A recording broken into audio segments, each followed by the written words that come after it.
Comment vas-tu aujourd'hui? Je vois des larmes dans tes yeux. Tu es brisé, tu es abattu, tu es écrasé par le poids de la vie. Il y a beaucoup de personnes qui t'ont heurté de façon intentionnelle ou pas. Tu as du mal à te relever. Lorsque tu y penses, il n'y a que des larmes et des larmes. Lorsque tu souris, derrière ce sourire se cache un cœur brisé qui a des larmes. Je pourrais pas te consoler. Le seul message que j'ai pour toi, c'est il faut pardonner. Il faut pardonner. Il faut pardonner. C'est dur, c'est vrai, c'est difficile. Mais avec le Seigneur Jésus, tu as la force de pardonner.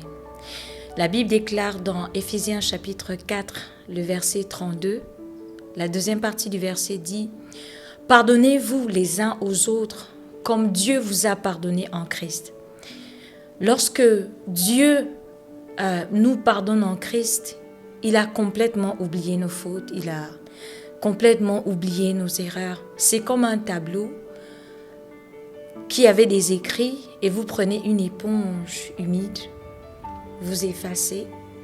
Les prochaines personnes qui rentrent dans la salle ne sauront jamais ce qui avait été écrit sur le tableau. Il faut pardonner. C'est difficile, mais il faut pardonner. Le Seigneur nous recommande de pardonner. Si Dieu regardait à tes péchés, Dieu regardait à mes péchés, il regardait aux péchés de l'humanité, personne ne survivrait. Mais dans son amour, Jésus-Christ est mort et ressuscité à cause de nous. Et c'est en Jésus que Dieu nous a pardonnés et nous a réconciliés avec lui-même. C'est difficile, c'est vrai. Ça peut être un ami proche, ça peut être un parent, ça peut être même ton père, ta mère, tes frères qui ont fait ce qui était difficile. Regardons l'histoire de Joseph qui a été trahi par ses frères, vendu par ses frères. Mais Joseph a eu la force de pardonner. Il faut pardonner. Je prie que l'Éternel nous accorde à chacun aujourd'hui la force de pardonner. Que Dieu te bénisse.